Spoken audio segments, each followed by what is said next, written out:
Good afternoon. Welcome into Thursday's live stream for January 15th? 15th, 2026. It's the week before NAMM. Some companies have already started to release some stuff, so I thought I'd talk about a few of those because one of those guitars was something that I had recommended the company do, although they didn't exactly follow the formula I thought they were going to follow. They kind of just, I don't know, looks like they just threw stuff at a wall and said, we'll make it work. So we'll go over that momentarily. I saw a new Victory amp that I thought was really interesting. And then on top of that, just general NAMM stuff and anything that you guys want to talk about, because that's normally how these things kind of develop. That's it.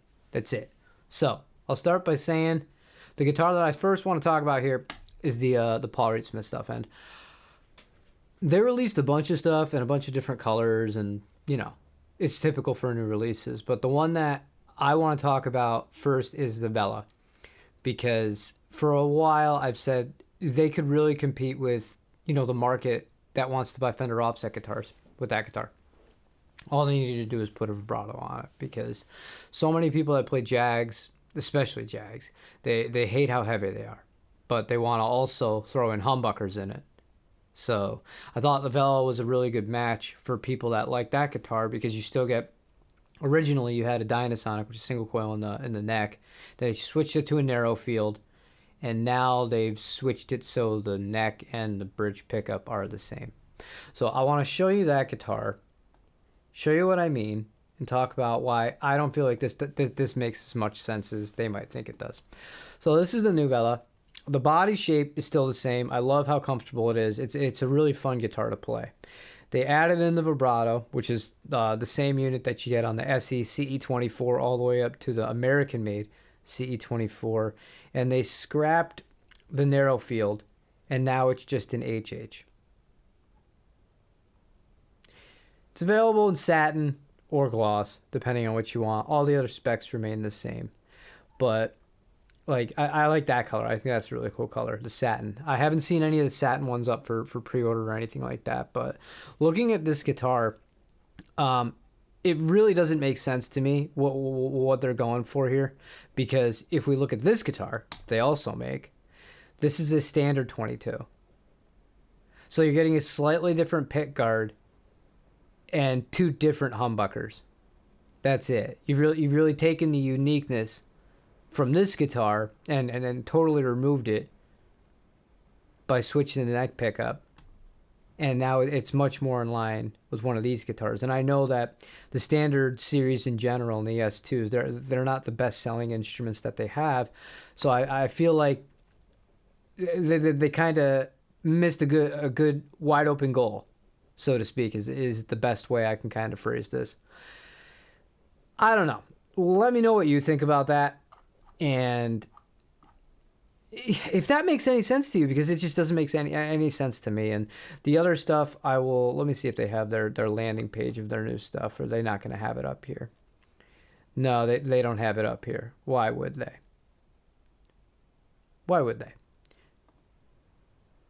But I know that some of these changed. And now guitars, the other thing is, outside of this stuff, if we look at the prices, they've gone up. So that NF3 SE model, or the NF53 rather, I'm not sure if Zounds have updated they haven't updated the price yet. These are no longer $979. They went up almost $100, I believe. If we go to Sweetwater, no, I'm never gonna win. SE NF53. No.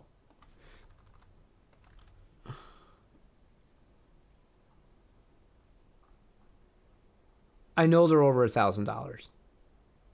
Yeah, 1049. 1049. So they're up from $979, almost $100. And a lot of the SEs, it's kind of the same stuff here. So they just after coming off of this big sale that lasted for a quarter of the year, they immediately they raised the prices. And I get it. Everyone's going to raise prices. It's going to be a year of everything getting more expensive again. But at the end of the day, Another thing that's just food for thought and for PRS people, I mentioned this on a gear page thread. I don't understand, because now this is the third year that PRS have for a quarter of the year marked down the entire SC line by a significant margin. Considering that people are tighter now with their money than, years past, if you know that sale is coming again, why on earth would you pay one of these higher prices? It just seems like foolish, because similar comparison, the Neural DSP plugins, I think they're great. I use the Soldano one for practice sometimes at night. I think it sounds awesome. But if I was looking at a Neural DSP plugin, there's no way I would buy one any other time of the year outside of, I think it's 2 or 3 times. They offer them for 50% off. And they do it every year. So it's going to start to fall into that trap. And I don't know if they've really thought that through. Because when people don't have as much money, they're much more patient. And if you know something is going to go on sale and it's worthwhile to wait, you don't need another guitar. Might be a lot more sales in the holidays for that company and then less throughout the rest of the year. That's just my take on it. Let me know what you think. Hello, Deb. Hello, Larry David. Hello, Greg. David. You're going to buy one of the new Velas. You've always wanted the vibrato, 99%. That's the crappy part, though, because you can swap the pickups on it. I wish they never got rid of the Dynasonic. I thought the narrow field was already kind of a step in the wrong direction for that guitar. But now with the 2 humbuckers, it's nah. I just don't see the appeal, because think of how many dual humbucker 22 fret PRS guitars they have, and even the neck profile, it's the same one. It's a pattern regular. So the standard 22 has the same one, and the CE 22 has the same one. That's a dual humbucker guitar. The Fiore has a 2-point vibrato system. That's a dual humbucker guitar. 22 frets. Those are available in Rosewood now. So I don't get it. You took what makes that guitar unique and you kind of dumbed it down so it doesn't really have a point of differentiation. So from just like a marketing, sales, and filling out the product line standpoint, yeah, I think it's positive that they put the vibrato on it, because I said that, and when I reviewed the guitar, I said if this just had a vibrato on it, you'd be in great shape. For whatever reason, they decided to change the neck pickup. So now I don't know. I don't think it's gonna have, to me at least, as a Fender offset player, I don't think that it appeals to me nearly as much as it would have. Morning, Tiger. And Mr. Pink Forever. Good morning, everybody. But yeah, I don't know. Am I crazy? I feel like all these companies, like, not all of them, a lot of companies, like they get really close. Like Fender got really close with the American Classic Professional Jaguar. That's the closest they've gotten in a while. But I'm holding out hope, as we discussed last week, that there's going to be some proper Fender Jaguars in the pipeline, and that company's going to do that guitar right after many years of not really doing it as right. So I have faith. I actually have a lot of faith in Fender right now. I'm good with them. I saw they released their new studio thing. I haven't looked too much into it, but I get emails from NAMM because I'm signed up to go. They're having an event for the creators the day before, and there's going to be reps on hand, and you could talk to them about any of the studio stuff. You could film interviews and things like that. I think that's super cool that they're looking to push that, because a few years ago they purchased a company called Personas, and they're known for more interface sort of stuff, a few things outboard gear and some, lower end sorts of microphones, but they're actually trying to make use of it, which is really cool, and it's replacing Studio Live for the people that use that. So I think they're on the up. New weird answer to this question. What DAW do you use? You use Fender Studio? I use Pro Tools. That's the only DAW I'm ever going to use. It just works. Pro Tools is what I know. Pro Tools is the format that every place and everybody that I work with on a professional level uses. It makes life easier. It is what it is. It's just Pro Tools. I don't even put thought into it. I don't shop around for other ones. The only thing that I've tried that I thought was pretty good was Luna. It's a similar workflow to Pro Tools, And if I was going to switch, which I'm not, that would be where I would go. But outside of that, I don't see a point. I don't see a point. Pro Tools knows what I needed to do, even if they are, subscription based, and it's not like it used to be. You bought fewer guitars last year than ever before. Currently, I've lost the desire to try new things, and I'm focusing more on playing with friends again. That's a good way of looking about it. I told you guys I wanted to be more proactive about not just the gear stuff. I have a very, very, very good phone call that might hopefully mean some good positive changes in that aspect of what you're talking about. Half hour after this ends today. So I might have to end this a little bit early just to save my voice, because I don't know how long I'm going to be on this conference call with this company. But it's a good one. It's not physical product stuff. And it's people I've worked with before. And they're serious about going forward and doing more in terms of the teaching, the learning, and things like that. So I'm very open to see what they want to say, because they reached out to me. So, positive. Yeah, I totally missed your sarcasm.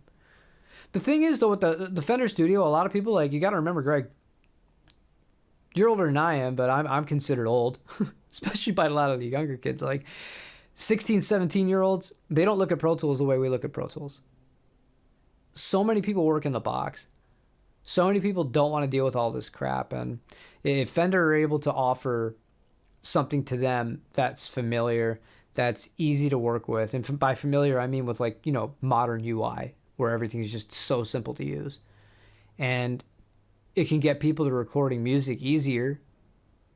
I think it's overall it's a good positive thing.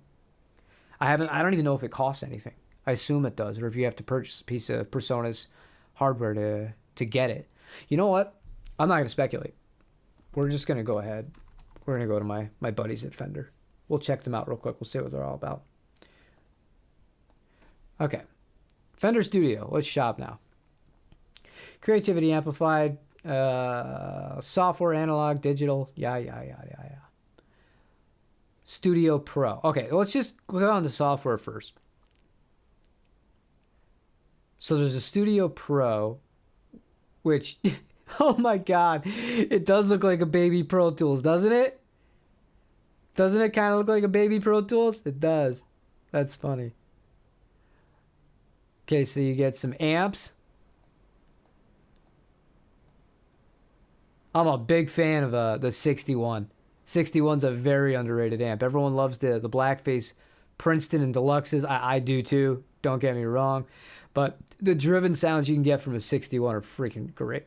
So, okay, so it comes with all these amp sims. And it comes with the Excelsior. That was from the Pawn Shop guitars. And then effects, it looks like a lot of the Tone Master Pro stuff. All right? A lot of Tone Master Pro stuff, a lot of proprietary Fender designs with, a few mix and matches from other brands in between here. What do you actually have to spend on this? AI-powered stem separation. That's actually really useful if you're trying to learn something or dissect a part of a song, or if you're doing YouTube, you can remove a guitar part from something and then you just play over it yourself. That's actually really cool. I know they're not the first ones to do that, but let's see. How much do you cost? Are you a subscription or is it one time? Perpetual. $200. One-time payment, and you get the current version. Oh, wait. I'm going to have to dig more into this to see exactly what they mean. Because if updates aren't included with that, that's not so great. So you get some extra tools here. And then finally, a pro monthly plan is $20. Oh, man. I don't know. I can't comment too hard on this because this is the first time I've actually looked at the page. However, it's a subscription model. It's everywhere. It's everywhere. It's not going anywhere. I used Pro Tools for 28 years. Now you're using Luna, setting it up, trying to break from the Pro Tools arm. Yeah, I get why you want to do it. And it is frustrating sometimes. But I'll be honest, Luna frustrated the hell out of me. The few times where I thought I could use it without much problems. I took that. I had an Airbnb me and my wife had a little getaway, and one of the things we wanted to do on that getaway, we went to the middle of nowhere, right? Just a cabin. I bought my MacBook. I bought the Apollo. Oh my goodness gracious, the Volt. The Universal Audio Volt. It's a little Thunderbolt interface. And I had Luna on it, and there's no internet out there. And I thought, I have the interface that matches it. Normally it just says connect, a Universal Audio interface, and it'll launch. It failed to launch without an internet connection. So I was just like, you might as well have just brought Pro Tools at that point, because neither one was going to work without an internet connection. That kind of sucked. I didn't like that. Waves programs. Yeah. Waves. Do you know how much money Waves probably don't make anymore compared to what they used to on those plugins? It's totally different, man. It's so different. People used to spend $1,000 on plugins. Now these things come free with bundles when you buy an interface. The wild times. Wild times. You get a feeling... Okay, so you're late. You didn't miss much so far. We kind of talked about the Vela and how I don't understand why they made it an HH, because now it's just a generic. It's more generic. It's not generic. I still love the body style, but it falls in the line with it overlaps with too many other PRS guitars, in my opinion now. Just dual humbuckers with coil splits. Great job. It's not like you didn't have 4 other models doing the same thing.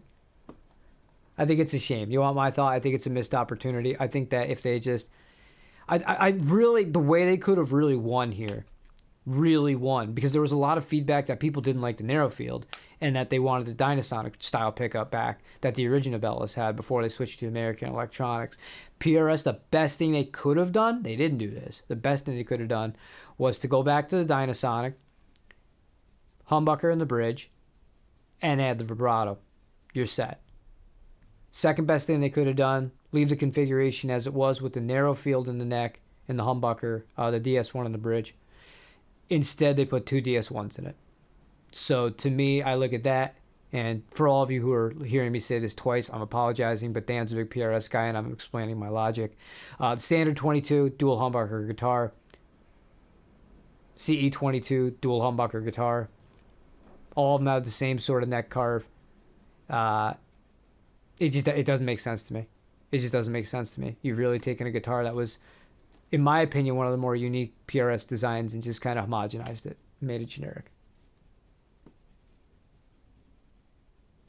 Well, no, I would have been fine with the vibrato they used on it if they had done the other things, because that's a lot of offset players, like that's what they want. And I've seen some of the weights of these guitars; they're 6.5 pounds and less. That's awesome. One of the biggest complaints I see people that play Jaguars make is how heavy they are. And that feels very similar to a Jaguar. It doesn't have a 24-inch scale length, it's 25, but the way that it sits so close to your body, it's compact. So it gives that kind of offset feel. It's super lightweight. Now it has a vibrato on it. You leave the bridge humbucker, because a lot of people also like to mangle offset guitars. Hopefully we could save a few Fender offsets from being destroyed by people that bought the wrong guitar to begin with. And you put a single coil in the neck. They would have been gold. With this, it falls into the much more, I don't know why they did that sort of category. Who knows? Maybe it'll do well. Thank God the Keith Richards 355 is a thinner neck. You would have a new home equity loan. I was going to say, I know you don't like thinner necks, so I hope you're not being serious. I don't know. You already said you were messing with me once today. I'm a little tired. You could have got me. Yeah, it doesn't appeal to you either. You agree, yeah.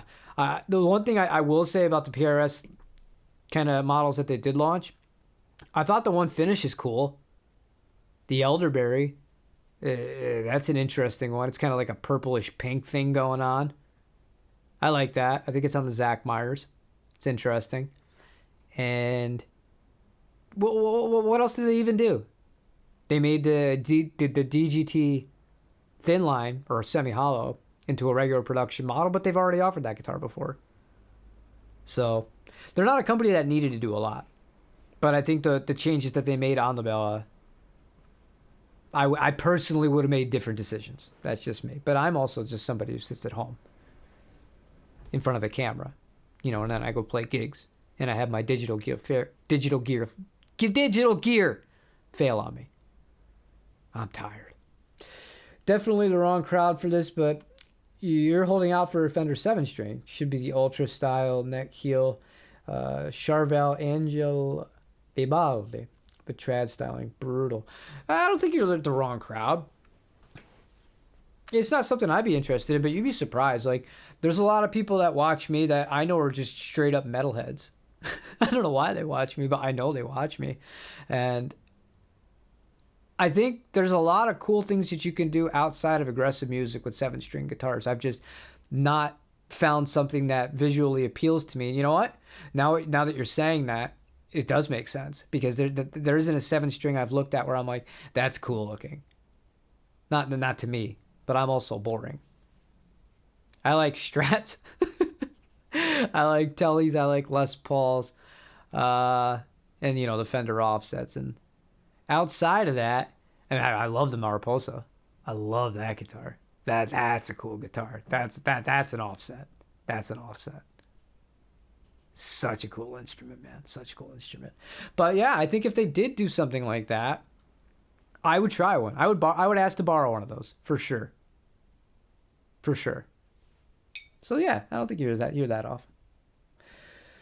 You like the finishes where they had both satin and gloss versions. They do have that on the Vela, but the only ones you can pre-order right now are the gloss ones. If you actually go to prsguitars.com, you'll see they're available on both, in gloss and in satin. Tiger Balmer, quick question. What's the best way to run 2 combo amps at the same time? You're talking about doing a stereo thing. The number one thing that you got to get right is volume matching. That's it. You just got to make sure your volumes are in check with one another. And with some amplifiers, even if they're rated similar in wattage, that can be a little bit of a balancing act. And when you do get it right, just write it down. The other thing that you want to do is you want to make sure that if you're doing it at home, you just want to make sure that there's enough distance between the two of them so you are going to get that sort of stereo spread. If you're recording, the number one thing that you got to do is check for phase issues. That's a very simple thing. I made a video about how to check for phase issues. But it's a really cool thing to experiment with. And remember, 2 15-watt amps running together at, a good volume where they're actually going to be putting out the tones you like, that's going to be fairly loud. It's going to be fairly loud. So bear that in mind as well. But I've had really good success running Fender and Vox together. I have not had as great of success with the Studio Vintage running with the Fender. I'm able to make it work with the Z. But with the Fender, it's just, to get to the sweet spot of the Marshall, you're hitting such a volume that the Princeton's it's just kind of getting drowned out. On recordings, it would sound good, but in the room, the experience isn't as good. If you want other sorts of pieces of advice, a piece of gear that'll really help you do this well and is extremely useful outside of just, splitting your signal, is the Strymon Pacific Coast Highway, the PCH. Now, what's cool about the PCH is you can go stereo into it, and I'm assuming since you're running 2 amplifiers, you're running some sort of stereo effects pedal. Maybe it's a Timeline, maybe it's a Big Sky, maybe it's, maybe a Juliana. I know those are stereo. Whatever, doesn't matter what it is. With the PCH, you plug your stereo into that. You have through outputs. Each of those through outputs can go to each individual amplifier. Now, another thing that I really like about this is you get 2 additional XLR outs that you can run to your interface or to the board if you wanted to do that. And then additionally, if you only wanted to run in mono, say you don't want to run 2 amps, but you don't want to change anything else with your pedal board, like the way you got it set up in stereo, you're happy with it, and you don't want to have to just mess with how things are plugged in, right? There's a little button on it. You can sum the through outputs to mono if you want to. And that's amazing. That's so practical. And then you're leaving the stereo XLRs that are independent of each other untouched. So it's an incredible piece of kit. You also get a headphone amplifier on the PCH that is just as good as the one on the I don't even know how much this thing costs now. The Apollo X4, substantially better than the Helix Stadium, substantially better than the Boss TAE Core, substantially better than the Two Notes. It's the best one I've heard out of any of those sorts of devices by a lot. So if you want to run in-ears and run a stereo setup, the PCH will help you with that as well. I'm a huge Strymon fan, man. You know why?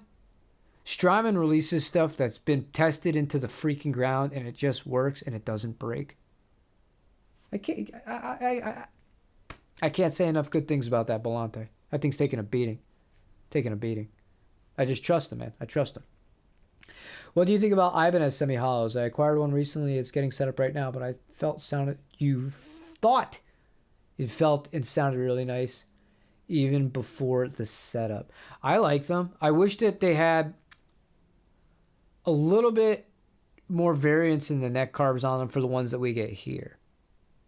And in Japan, there's a few models that aren't available, domestically in the United States and in some parts of Europe. I know it's not the same for all of Europe, but some of the Japanese models, man, they got killer neck carves on them. But as a whole, I like Ibanez.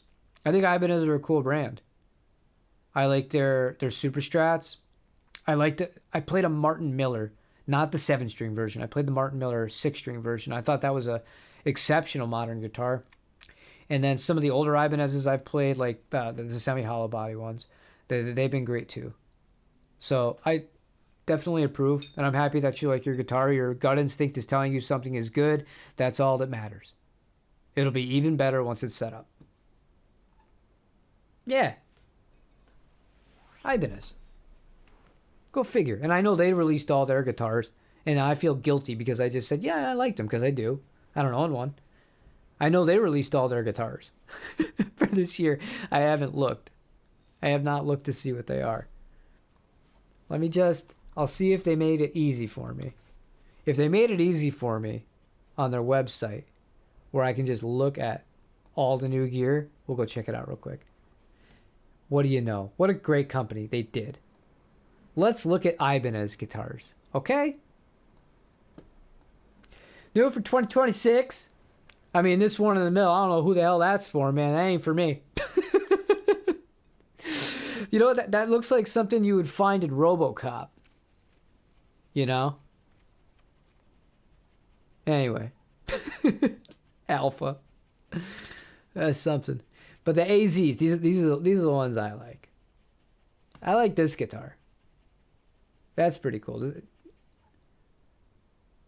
42 millimeter nut. That's a standard with the American vintage. I know it's got a compound. It's got all the fancy switches. It's got all that. I like that guitar. Let's see if they... Okay, so these ones come in different colors. Apple green metallic. That's an interesting one. That's kind of cool. And I'm not a shredder. I don't think I can get away with that. Or that, for that matter. Same thing, 42 millimeter nut, same neck carve. Jumbo stainless steel frets on these guys. And you can get these pretty light. A buddy of mine has one of these AZs with the pickguard on it, with the humbucker. It weighs under 7 pounds, which I thought was pretty cool. RGs are not my style, but I'll take them over the ESPs that look like they're weapons on the headstock. Is that the signature for the Japanese girl? No, it's not. Hers is a little bit different. Hers is a 7-string. And she's a ripper. And then these guys. Anything else jump out to me? Iceman. That's a blast from the past. And some semi-hollows and more traditional stuff. Let me see here. I like the... And this is something that's a practical thing here, okay? If you never played one of these guitars, the neck cutaway, the way they do it, I feel like on this end of it, the end that we're looking at right here, on the treble side, you have a little bit easier access to those frets on the Ibanez models than on some of the other ones. And I always thought that it didn't make sense until I tried one in person. They're really comfortable guitars. I think that's it. Because I don't really care about basses. And then acoustics, no. No, we're done. So that was your 3-minute me look at the Ibanez. I like the AZs. The RoboCop guitars, they're not my thing. I'm sure some people like them. And the RGs. It would be fun to try one of those, but unfortunately, I think the thing that's always going to hold me back from one of those versus an AZ, I'm much more open to the AZs, is the neck shape. The RGs are notorious for having really skinny necks, from what I can remember. And I don't like really skinny necks. We're talking like 0.77 at the first fret. That's too thin for Papa Jim here. Uphold the law. I agree. Uphold the law. I don't know what that's in relation to, but yeah. You just can't do Ibanez. The same store I get your PRS from is also an Ibanez dealer. Your friend has an RG and you hated it. Yeah, to me, it's just, they don't speak to me, man. They just don't speak to me. I think the AZ is a really cool guitar. The other thing is, like, I feel like they're actually appropriately priced. They're appropriately priced. Like, they're really competitive with, because you got to remember this. Before Fender announced, or they released the Ultra Vintage, the Ultra Lux Vintage that has the nitro on it, they didn't have a version with stainless steel frets and that compound radius that people really wanted. They had the Ultra Lux before that, but those didn't sell all that well, which is why I feel like they phased that out pretty much straight away for this new Ultra Vintage, Ultra Lux Vintage. But before they did those, if you wanted a guitar like that, you couldn't go to Fender unless you went to the custom shop. You were going to Sir, Tom Anderson, and there's a billion Japanese brands that don't sell here that I can think of that do similar guitars, but outside of that, not a whole ton. And then look at the price proposition between what Ibanez charged, because I think the prices did just go up to like $2,250, but I believe they were $2,100 or $2,150 before this, versus the Sirs. The Sirs are like, they're creeping up on $4,000. The Sirs come with a bag. The Ibanez comes with a hard case. What are we doing here? Oh, Ernie Ball. I would be remiss to not mention Ernie Ball, because Ernie Ball had the best value out of all the American brands.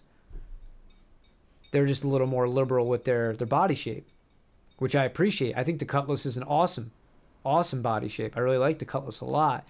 Whereas the Sir takes the method of just like, it looks like a Fender until you see the headstock kind of thing. Well, there's no shame in that. A few brands do that. But those Ernie Balls come in priced almost $1,000 less than the Sirs. So, yeah. Ibanez coming in at $2,200. It's a bargain. I think it's good. Sorry, was a reference to RoboCop. Oh, yeah. I told you guys I'm tired. Everything's going to fly over my head today. That movie pretty much became reality, huh? You guys ever think about that? Like some of these old movies where it seemed like ridiculous, or some of the things just didn't seem like they could ever be put into practice. Like, there's no way people are this stupid, and yet here we are. I feel like we've combined Idiocracy, RoboCop. What's another one? And 1984. Although I was told by somebody who works in film, I mean, this isn't any insider info, I just don't pay attention to new releases, that they apparently completely, I can't say the word, they mangled, that's a good word, Animal Farm by Mr. Orwell. And there's going to be a tragic version of that gets released at some point. Ugh. Ruin everything good. Gotta ruin everything good. I don't know why. And why do people do that anyways? You want to make a story and you want to push a certain narrative. Why do you got to destroy an existing IP that people love? I never understood that either. Just write your own story. Not saying you can't have these beliefs. Whatever, dude. That's part of being creative. Be creative. Write your own stuff. Then make it about whatever you want. Have whatever background you want. Just don't destroy stuff that people know and love. That shit's lazy. That shit's dumb. I don't like it. Might as well just have AI write for you. People are that stupid? Sure are. I agree with your take. Yeah, man. That's just how I feel about it. I don't need to say much more than that. Rubbish guitar bloke. Throw the horns. Throw the horns. Oh yeah, 12:35. I'm really hoping that this isn't a video call that I have to get on. I think it might be, because he was like, we could do Google Hangouts or we could just do a regular phone call. I was like, I'll do the phone call. But now I'm thinking, like, he sent me the invite for the Hangout, so he's probably going to do that. Read the comments on the Boston Dynamics video of their robots dancing. People think it's so cute and silly, but they look like they can be weaponized. They look like they can be weaponized. You think they look like they can be weaponized? You don't think that's part of the reason that they were designed and a core function that those already have? That stuff scares me, man. But I can't watch videos from that place. There's a few places that do robotics, and it's terrifying. And you always have to remember this in the back of your head too. Think of this: like if you use, what is the generative AI that's openly available to people to create any sort of video, like you put a prompt in it? Is that Sora? I believe it's Sora. If you pay for Chat GPT, you can also pay for Sora, and you can like type in all this wild stuff and it'll make like a hyper realistic video. And you think about the powers that we have available to us and how good some of those can come out. What is the proprietary stuff that we aren't able to use capable of? I've put the robotics in the same thing. If they're willing to show you robots doing incredible things like you're talking about, what aren't they showing you that it can do, that they know it can do? What are the more advanced robots capable of? You know what I mean? Because why would they show their hand to everybody, especially with stuff like that could technically be used for a purpose like that? You don't want other governments knowing all that stuff. You got to keep that on the low. Keep it on the low. Yeah, Sora. Sorry, that's what I thought it was. ChatGPT is really useful. It's really useful.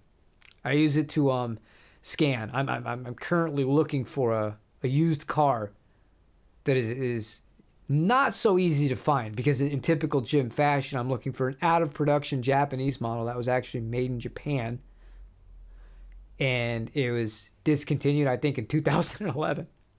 So the version I want was only made from 2009 to 2011. So I have ChatGPT on an automated task that gives me a summary every morning from all results with very specific parameters I have set for it, and it's doing a great job at that. I think if you use AI for stuff like that, that's great. I could never imagine using it for anything creative. I think it's so lazy. But for tasks like that, where it can make your life better and save you time, I feel like there's a lot of upside to it, and it's not all bad. My teacher has the Tim Henson classical acoustic and one of the AZs. My teacher likes to shred stuff, so it's great for him. He handed it to me, and I just didn't like it. Man, I've had that with many guitars. And that's part of the good thing about the fact that we're such an oversaturated market. Industry, I should say, not market. There's just too much crap out there, man. There are brands that I will never play. Not because I don't want to, but because there's just too much. There's just too much. You can never keep up with it all. Never keep up with it all. It's not a Mitsubishi, is it? Do I strike you as someone that would buy a Mitsubishi, that would want a Mitsubishi? You want to talk about Japanese cars, I'll tell you this. The Land Evos that were available before they were available here, the old ones, the 4G63s, some of those were really cool. I thought the Evo 4 was awesome. The Evo 6 was kind of a disaster. If you follow automotive racing, you'll know who Tommy Mäkinen is. They made a version specifically for him too. They weren't my favorite. The Evo 5 is a very good looking guitar.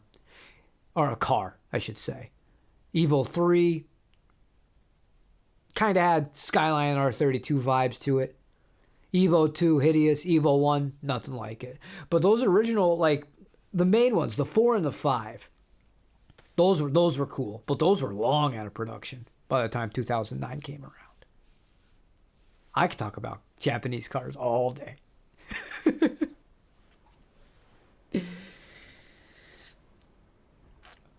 A Honda Prelude from 1990. I never liked those. I'm not a big fan of that H22A motor. Too front heavy. And Hondas at that time, you know what the best 1990 Honda you could have gotten was? The CRX. You know why? Because the thing weighed nothing. The thing weighed absolutely nothing. So you could put any sort of... If you put 200 to the wheels in a CRX, you're doing serious damage. Body's already light. You just reinforce the suspension. Although people that buy CRXs, they're just trying to show a guy in a Porsche that he's a sucker on a straightaway.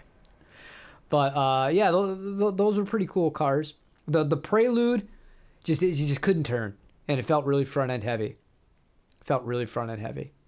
Another guitar, I keep saying guitar. Another car like that had a similar feel to it was a Mitsubishi, and that was the 3000 GT. The difference is, the Prelude had those kind of like rectangle headlights going on. Before that, it had the flip-ups. The 3000 GTs, those are good-looking cars. I like those. I believe they shared a body with a Dodge. Dodge Stealth? Maybe not. But the 3000 GT, what was it? It was a boat. It was an absolute heavyweight tank. But it was a cool-looking car. I'll give you that. With AI... Sorry. With AI, I keep wondering, has no one ever seen Terminator? They ran 2 AI servers, and 2 servers created their own language. Oh, no, I've seen... Dude, you don't want to know the rabbit holes I've gone down with this. I watched a video. It was like the scariest shit I've ever seen in my life, dude. Forget horror. It was, one of the leading engineers in the world wrote a book about, like, possible outcomes and timelines and how things could happen. And he's like, one of these is going to happen. It's just a matter of which one. And I'm like, oh, this sounds fun. And a guy made like a video where he made it all like dramatic and really went over step by step what would happen in each scenario. And some of these scenarios, they're not so good. And you're right, they're already talking to each other. That's already been happening. So who knows? Try not to have a panic attack, Jim. You're doing good. The Evolution 8 was cool. You test drove one and got it up to 90. Yeah, one of my buddies had an Evo 8. At the time he had an Evo 8, I had an Integra Type R. And completely different driving experiences. His was way more practical, though. Way more practical. It was much quieter, even with the catback on it. It was way quieter than the Honda. That B18, that Type R had, the C5, is so freaking loud. And if you weren't really like pushing that car, it got pissed at you. Drove like shit unless you had the revs constantly over at least like, $4,000. But that was a fun car. But the Evo was a really great compromise. And, the same thing you could be said about the STIs, right? If I was my age now, then, and I had to worry about having a car seat, transporting a dog, transporting 3 cats, a wife, everything to lug around. A car like the Type R, the Integra, would never have appealed to me. It would have never passed the basic necessities test. Whereas with an Evo or an STI, you could very easily make that case. It's like it's got 4 doors. We'll get the 4-door. We can fit everything in it. We got a functioning trunk. And then when you drop everybody off, you go to autocross. Have some fun with it. We're just driving in the snow. Have fun. They are fun cars in the snow. I'll tell you that too. The Evo, because we used to let each other drive each other's cars. The Evo is a really fun car in the snow. Very fun. Not as fun as an S2000, but more controllable. The S2000 in the snow, that was such a train wreck. You would never have traction. You'd be fighting to get traction. And then as soon as you get traction, you go a little bit and you got to pray that the wheel is going straight when you get traction. Because once you get it, at the slightest turn, you're on an infinite loop, man. It's so rear, just, heavy. Not that it's rear heavy. I think the weight split's close to 50-50 in that car. But just the way it was, the way it handled the power in the snow was interesting compared to any other rear-wheel drive car, like the RX-7, the RX-8, things like that. Yes, because of the flip-ups. Yeah, there you go. There you go. You just reminded me of all the Japanese best motoring, Keiichi Tsuchiya. Love the early YouTube stuff. I still follow Arito on Instagram. You know how I know I'm getting old? Arito has a daughter who's racing now, Maya. Yeah. But neither of them were my favorites. I liked Junichi. He was an interesting character. I thought he was more of a comedian, but he was a great driver. But my favorite was Taniguchi. Taniguchi was the master of the Nissan Silvia. And when they would do the Toge, Taniguchi just, if they gave him a car that wasn't at a severe disadvantage, I was betting him every single time. Because Tsuchiya, even at that point, he was past it compared to a lot of these guys, unless they were like really new to driving on the Toge, which is, if you're just listening to these words and you're like, what on earth is this guy talking about? Think of a mountain pass, okay? So they're racing on a small mountain pass, very, very narrow roads. If you screw up, you're literally driving off of a cliff and you're dying. It's a popular pastime in Japan. But, Tsuchiya always pushing the 8.6. And the infamous one where he beats the Skyline. Normies watch that and they're like, oh, that's so surprising. The 8.6 is so much slower. Yeah, the Skyline weighs 2 tons. And the 8.6 doesn't even weigh 8 ton. You can get it under that. It's not about power. It's about being nimble. Valuable lesson. No, you have no idea how many of those I have. And I have the Japanese DVDs still. I even have some of the VHSs. I love those. Best Motoring International, if you don't speak any Japanese or you just want, subtitles, you can watch. I'd recommend that. 300ZX Turbo, 137. Back in 86, that was scary and stupid fun as hell. The fastest I ever went in an area I should not have been going that fast, that's all I'm going to say about that, was 154. 154 at 5 o'clock in the morning on I-87 in New York. Was it I-87 or was it I-90? No, it was I-90. I was driving back from Syracuse. Man. And I woke up super early because I knew I could top it out and there'd be nobody on the road. So I did. Only time I got up that high, though. Literally drifting away. Yeah. You drove a white S2000. It was cramped as hell, but it felt so cool driving that thing. Yeah, they were cool. And the first versions of the S2000, the AP1s, they had a little lower displacement. Those were 2 liters. The AP2s had a 2.2, but more importantly than that was I think it was the differential had problems on the first version of the car. And they upgraded it and replaced it on the AP2, which was a significant upgrade. They did some cosmetic things. They changed the headlights so they didn't have any yellow in them anymore.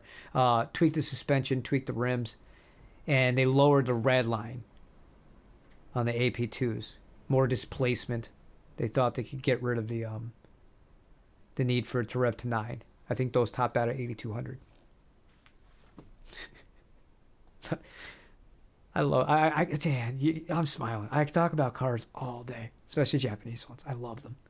But the 300ZX, depending on, if you had it in 86, you had one of the older ones. I had a friend that tried to rebuild a Targa top. I believe his was the 92 without the flip-up lights. and he could never get that thing to run longer than a week. Now, I don't say this is the car's fault. He just wasn't mechanically inclined, and he just tried to do everything on his own.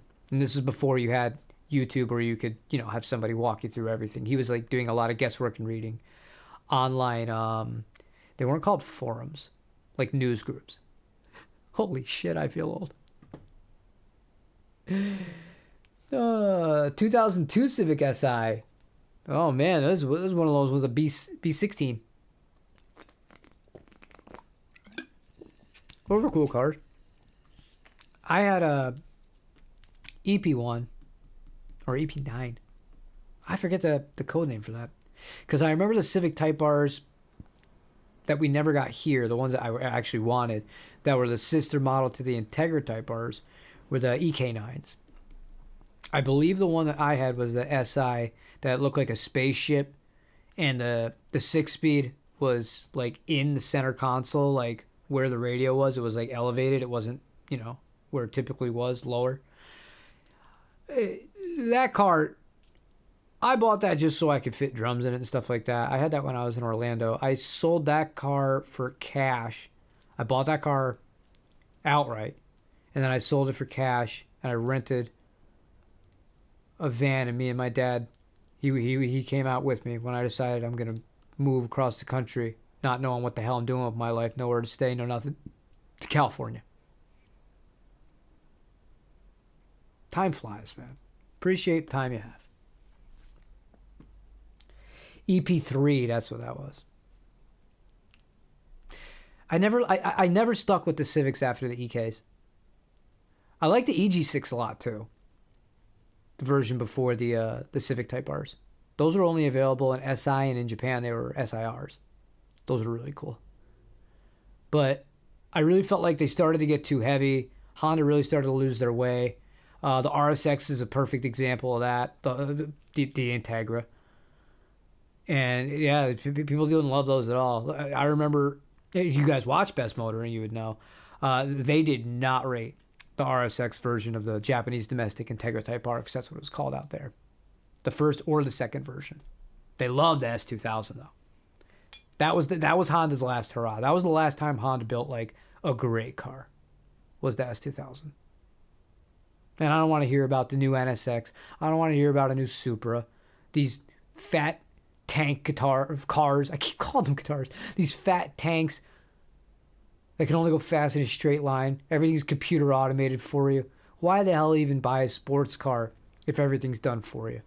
The fun of it is to disable everything.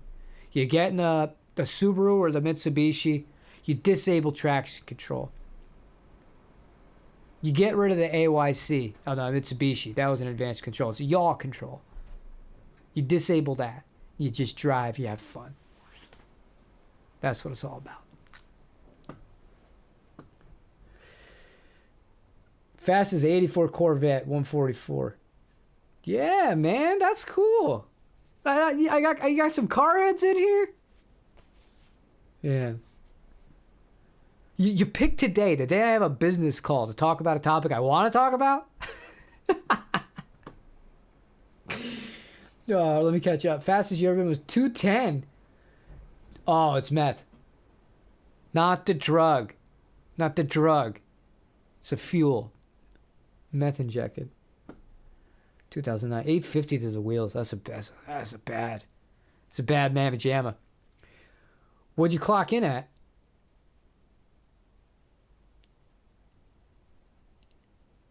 If you're at an 850 to the wheels in a Corvette from 2009, what did those weigh? 3,500 pounds? You probably did a little bit of weight reduction. Low tens? You hit low tens in that? Curious to know. Now you have a Miata. What Miata do you have? I love the NA Miata. I'll always have a soft spot for one of those. I almost bought one about 2 weeks ago. It's not what I'm looking for, but it was like $1,500. It had no rust on it. It's got like 200,000 miles. I was like, I could buy this. But it just doesn't make... I can't do a two-seater. I can't take... My kid's not old enough for me to take her in the front seat. We can't cruise in it. And I'm not fitting anything in a Miata. But they're very underrated guitars. I like the NA and the NB. The NC things got a little wonky. Mazda kind of screwed that one up. But I've heard good things about the newer ones. Yeah, oh yeah, I remember Clarkson talking about that. They were built in England. That's why they were shit. You had a Nissan Versa. Yeah, there you go. There you go. Honda fell off after the RSX Type S. Yeah, I mean, it was the Integra Type S in Japan. The Type R version of that didn't do well. And it really like, it started to change the company philosophy. Like, they got away from what made Hondas great in the 90s. Like, one of the greatest cars ever made was the Honda NSX Type R. That's the one that. The other thing that people don't realize, they just assume like Japan wasn't capable of making high power cars. That's not how this went down. Japan focused so much on weight relief, on suspension, on just pure aerodynamics and just drivability from a sports car perspective, because they were legally required to keep under a certain horsepower. I believe it was 276 or 280. So they couldn't make a car that had more than that. And that's at the crank. That wasn't to the wheels. They were limited, or you weren't able to sell the car in Japan. That sucked. So think about, these Mitsubishis, or even a car like the Silvias, the S14 and the S15 Silvias that came with the SR20 DETs, the turbos. We never got those here. We got the 200 SXs. Ugh. That always annoyed me, because I would have loved a S14 Silvia turbo. But if they didn't have those restrictions on them, those 4G63s that came in the Mitsubishis, the Boxer engines that came in the STIs, and the Skylines, forget it. Forget it. They could have easily, without trying very hard, had all those at 400 horsepower. And then the people with American cars, I mean, they would have been screwed. Because the Japanese cars, not only would have been able to keep up on a straight, they killed them in the corners. But that was the whole appeal of the Japanese cars to me, is that they were lightweight, they were nimble, and they were so responsive. They felt right. Now, does it make sense why I emphasize feel so much when I play guitar? It all literally, it's just like a mindset thing in general. Whereas some people, like, compare it to digital. They get this perfect sound. It's so polished. It's all that. I compare that to a Tesla that can go 0 to 60 in like 2 seconds.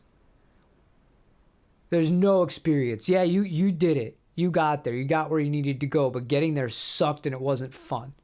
Not inspiring at all. Congratulations, technology. You ruined everything, Musk. You ruined it. It's not his fault.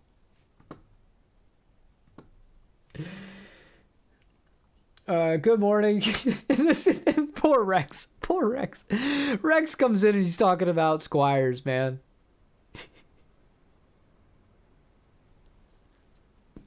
What would be the Squire equivalent? The Nova, which translates in Spanish to no-go.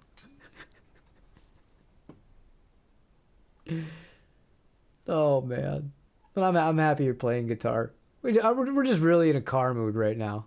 We're just really in a car. I'm really in a car mood, and there are some people that actually they know some things, so I'm happy to indulge in this briefly. Lighter also curious how thin line weights. Oh, you guys are done with this. I don't want to talk about guitars. Rex, you ruined my life. You ruined my life, but you did it at a good time. In all seriousness, because I do have that business call I got to get on in 30 minutes. I have to figure out if I have to be on camera, if I should set this up, or I have to do it as a phone call. So in order for me to do all of those things, what I'm going to need to do, I'm going to need to open up the other computer, and I'm going to need to check my corporate email. Yeah, I had a corporate email address. If you're ever confused about a Japanese guitar and you're not sure if it's really Japanese or not, I get these questions a lot for the 77s and the Momose guitars. You can feel free to always send me an email there. Might take me a day or two to respond, but I can actually respond in depth and post pictures for reference. I'm always happy to help with stuff like that. outside of that, I don't really check my email for business, outside of business stuff. So I apologize. But that's all for today. I got to get going. That was a fun tangent, wasn't it? Now here's the thing. Do I tell everybody that we just went off about cars in the title, in the description, or do we just leave it as a fun surprise? We're going to leave it as a fun surprise. Thank you, Dale. Thank you, Rex. Thank you, Tiger Bomb. Thank you, everybody, for hanging out today. Dan the Man. Mr. McLaughlin. One of my cousin's names. Last name's McLaughlin. That'd be really weird if you were one of my cousins just watching me in surprise. And I will see you all in the next one. Bye, Greg. Goodbye. Adios. I bid you adieu.